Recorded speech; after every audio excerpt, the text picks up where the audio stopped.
This horror game was originally announced 8 years ago and went through 2 Kickstarter campaigns. And this is a JRPG that has been 6 years in the making, from a series that goes back all the way to 1996. Hey damn beauties, my name is Cheese Whiz. I'm your guide to the games and stuffs and things here in October 2022. Pretty good month. All links to all the games we're talking about have his timestamp below, as well as link to soontm.com, your calendar for gaming. And if you want to watch any of these games we played, I stream all the time. Whoa! Twitch.tv/CheeseWhiz. And without further ado, let's go right into it. All right, kicking us off, we got Overwatch 2, the sequel to one of the biggest games of the last 10 years. This is a little bit of a step in a different direction for them. They're changing up the formula from a 6v6 into a 5v5, making a bunch of big balance changes around that with less shields and less tanks. This game is coming out with some new maps. It's coming out with a new mode. It's coming out with 3 new characters, up to a total of 35 characters you can play now. It's also switching away from the buy it at the beginning and they're going to a free-to-play model. They're going away with the loot boxes, thank goodness. But they're also adding in, that battle pass. One will be free, one will be paid for. The PvE is unfortunately not coming on the launch date on October 4th, which kind of sucks because that's what I'm personally most interested in. And honestly, I just recommend checking out this game if you're interested, if you have a friend group and you want to play an awesome, well-polished shooter hero, murder-facing, run around, battling, destroying everybody. Something kind of casual. It's coming out on October 4th for every platform. Coming in at number 9, we have new Tales from the Borderlands, being developed this time by Gearbox Software and being published by 2K. So now, this is not the sequel to Tales from the Borderlands. Originally being developed and made by Telltale Games, this is a standalone game, and it's taking place after the events of Borderlands 3. It's going to be 3 new big characters, new storyline, 5 episodes in total. There's going to be some callbacks and references to classic Borderlands characters and events and situations and stuff, but this is not the exact sequel. Also, this game is having quite the graphical overhaul. It's looking pretty nice. I really like the new details they've been adding to this one. They've got a lot higher quality animations and graphics and whatnot. The new characters look pretty cool. And this wasn't even announced that long ago, and the fact that it's coming out is looking pretty promising. It's being developed in-house this time, and I really recommend checking this game out if you're interested in that story-focused stuff, if you love the Borderlands universe, and you need something kind of chill, maybe to sit on the couch and play with your friend. This game is coming out October 21st for every platform. Alright, now for number 8, we have a little bit of an interesting entry here. It's called Lost Eidolons. It's being developed and published by Ocean Drive Studio. And think of this one as like a turn-based tactical RPG inspired by the likes of Fire Emblem, but with a little bit more focus on like gods and magic and fantasy genre stuff. Right? This game was initially crowdfunded through Kickstarter and has been delayed a few times over the years, but in a positive light, with the devs seeming to really take community feedback and player-based feedback and really developing the game and delaying it and making it into something that they can really proud of and that the player base seems to really want. I think that looks great. This game boasts over 20 playable characters with 10 different classes to choose from, has some really cool, unique, over-the-top spells, looks really nice. Has some focus on lots of character development, relationship building, lots of great RPG moments and mechanics and stuff.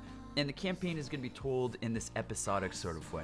Now, I recommend checking this game out. It looks particularly promising RPG-wise, but maybe wait a little bit and see what the reviews are like as well. This game comes out on October 3rd for PC. Alright, and at 7 we have a huge other game that's coming out this October. It's the classic. It's being developed by Infinity Ward. It's being published by Activision Blizzard, who just got bought out by Microsoft recently. It's all the hubbub and craziness that's been going on. It's Call of Duty Modern Warfare 2. Of course it is. It's coming out with the crazy new campaign, referencing all the kinds of Call of Duty moments in previous ones. It's coming out with the Spec Ops, which is a 2-player co-op mode where you take on missions together. The multiplayer as well, people are getting pretty excited about, and people have been talking this game up like crazy. This is the Call of Duty that has had the most buzz over the last 5 years, right? It's got a revamped gunsmith. It's got some aquatic combat stuff, some ledge hanging mechanic things. I don't know. They're trying to come up with new things, right? There's a new multiplayer game mode called Invasion with a 20 versus 20 players. And there's apparently AI messed up in there as well. I don't know. There's 2 new 6v6 modes, like a prisoner rescue one. There's third-person mode in Call of Duty now. They're adding a third-person playlist. I don't know. This is Call of Duty. I recommend this. If you like Call of Duty, you probably know Call of Duty. It's got the most buzz. It looks pretty damn good. This game is coming out on October 28th for every platform except for the Switch.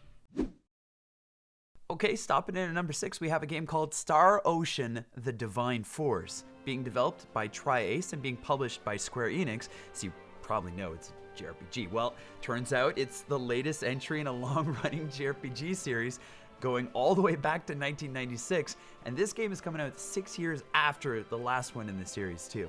And apparently it's continuing off chronologically from the last title, and it takes place some 40 odd years afterwards.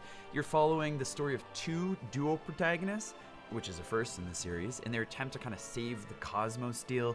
It's Tri-Ace and Square Enix, and they've said the events of the story unfold in a unique kind of perspective depending on which player you choose. You know, companions might switch up depending on which one you choose. There's a few series staples that will return, such as item creation, endgame replayability, and dungeons, right? Fans are pretty hopeful for this one, though the last game did underperform a little bit. People weren't as happy with it. I'd say toss this on your list. If you're looking for a JRPG, something kind of new, something interesting. This game is coming out on October 27th for every platform. But the Switch, man, we really need some Switch games on this, don't we? Oh, well, here you go. All right, number 5, we have Mario Rabbids Sparks of Hope, a Switch game being developed by Ubisoft and being published by Nintendo and Ubisoft. And this is a game that's a collaboration between Ubisoft and Nintendo. This sort of games have happened before with Star Fox and Mario Rabbids. And so this is the sequel to Mario Rabbids: A Kingdom Battle, which came out in 2017. It's a tactic-based type game, right? RPG mechanics, think XCOM as well, with you moving around the battlefield, destroying and shooting different things. Now, they're adding a few different mechanics to this game, like a free roam open world. There's more puzzles to this. There's also apparently some side quests, and they're expanding on different mechanics as well. So there's a little bit more newcomer-friendly things, like you can move around the battlefield a little bit more freely. Now, the Rabbids can be a little annoying though sometimes. You know, personally not the biggest fan, but to be honest, I really enjoyed the first game, Kingdom Battle, and I'm pretty much sold for this one. I don't know, it looks pretty damn good. It's got that polish. It's definitely not that standard open world Ubisoft game, and it looks really nice, man. It just was a lot of fun to play the first one. Put this on your list if you need something for the Switch, but you just want a fun tactical Mario kick, and it's gonna hit that spot for you. It's coming out October 20th for the Switch. Ooh, all right, number 4, I saved a very special one here.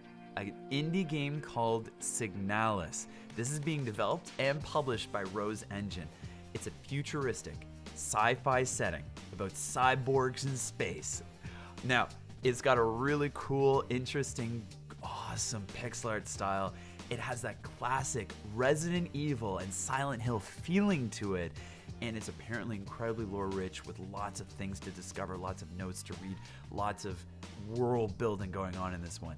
It has that uneasy, beautiful atmosphere that you just want to absorb here in October, especially with horror games, right? It's got some cool, interesting type, clever puzzles, very reminiscent to Resident Evil and Silent Hill. There are weapons in this game. You're shooting, you know, xenomorphs and weird, horrific creatures and cyborgs. And, you know, this is a resource management type game, so every bullet counts, right? You got to be very careful with how you spend them. I highly recommend checking out this game. Put this on your list if you love a good indie game, if you want something that gives you that classic Resident Evil, Silent Hill feeling combined with some great atmospheric horror. This game comes out October 27th for PC. All right, now before we jump into the top 3 here, I just want to remind you guys, this is my list. We should probably add some more picks from some different people, including yourself. If I missed any, post them down below, let me know. Just, what games were coming out this month that you really enjoyed. But without further ado, let's jump into Virgil Brother Man Editor's Choice pick for October. I need more power, and you need more games to play. I'm Virgil, and my pick is Bayonetta 3. Developed by Platinum Games and published by Nintendo, Bayonetta 3 is a spectacle fighter, a hack-and-slash action game. This is a follow-up to the previous game, which released 8 years ago. Known for its over-the-top action and wild storytelling weaved interestingly in mythological inspirations. You should play this game so you can stomp on your foes with a giant boot, so you can summon demons and cast magic against your enemies, so that you can experience what it is like to be in Witch Time, where you dictate the flow of battle through cool slow-motion sequences. There really isn't a lot like this series, so you're sure to get a kick out of it. If you want an action game that's sure to deliver, and you own a Nintendo Switch, we recommend picking this one up. The Nintendo Switch gets this exclusively on the 28th of October. Alright, it's our time. It's for the top 3 in October. Coming in at number 3, we have Gotham Knights. Batman's dead. So this time you get to play as Nightwing, Batgirl, Robin, and Red Hood. It's more focused around the comic series Gotham Knights. The storyline follows the Court of Owls, if you know much about the backstory and lore of Batman, which looks really sweet. The story is actually looking like the strong point of this game, the reason to really want to play this one. Now, it's not directly tied into the previous Batman games like Batman Arkham Asylum, City, Night, that sort of thing, and the combat is not quite the same this time around. It looks a little bit more chunky, bad guys have bigger health pools, that sort of thing, but you get the diversity of playing as 4 different characters, run around, grappling in a big, giant open world Gotham City, and it also has a really cool co-op mode. Up to you and one friend can jump into the same kind of thing, play as the different characters, kick some ass. It looks pretty fun. It looks pretty solid. Now, I would recommend checking out this game if you like superhero games. It doesn't look like anything super new, but if you really like that Batman lore and you want to dive into it and you get a ton out of that, definitely toss this one on your list. This one comes out October 21st for every platform but the Switch. For number 2, we have our specific spot here for our indie pick of the month. And this month, it's going to Scorn. This game was first announced in 2014, followed by a Kickstarter, and then followed by another Kickstarter in 2017.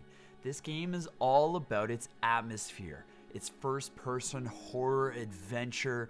It's much more focused on the atmosphere than it is more on the jump scares sort of side of things. The art design is grotesque and beautiful and heavily inspired by the Swiss artist H.R. Geiger. It's grotesque, it's got some interesting weird body morphed weapons and enemies, and the entire game itself is like a screenshot haven. If you want to go around and you just want to appreciate the beauty and horror of a game and you want something super unique, this is that game for you. Now, it's a perfect fit for October, obviously, with Halloween and whatnot as well. This game is also apparently not quite a shooter game. It's more of an experience kind of puzzle game, and I definitely recommend picking this game up, trying it out. If you like anything that you see, if you want something that's so unique and oozing the atmosphere and gore and just grotesque nature of it, you're not going to see anything like this probably ever or for a while. Now, this game is coming out October 14th for Xbox and PC. Alright, this is it. This is the number 1 spot. We saved this spot for the game that we would recommend to the most amount of people to play here in October. And we have a special one for you. This is called A Plague Tale Requiem.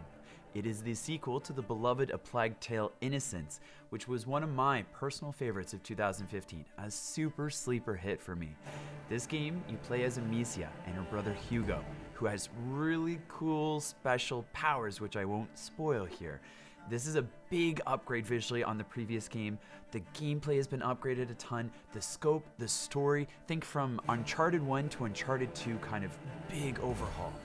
This game has puzzles, action, stealth, gripping narratives, interesting characters, and a ton of rats. So, fair warning, if you don't like rats and you don't like mice, okay, maybe you don't want to play this one. Now, This game feels like it's the beginning of a truly high-tier, really renowned series. They've put a lot of time and effort into this. Again, the first game really connected with a lot of people, and you can just tell that this game is a special one. The devs have put that time in.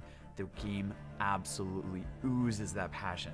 I absolutely recommend putting this on your list this month. This is the game that I think will connect with the most amount of people, whether it's stories or combat, or you just want to play one of the best games this month. This game comes out on Game Pass, #not-sponsored, on October 18th for every current gen console and for PC. All right, you beauties, thank you very much for watching the video. It means a whole lot to us. Hopefully you found at least 1 or 2 games of the 11 that we showed that you were like, wow, okay, yeah, no, I really want to check that one out. Regardless though, thank you for spending the time, thank you for checking it out, and hopefully we could help you guide you through some games here in October. Thank you to our legendary patrons, keeping the lights on. Thank you very much to Virgil Brother Man for helping me put together this video. And thank you to Snorlax for being cute and stuff. And, you know, as always, bye forever.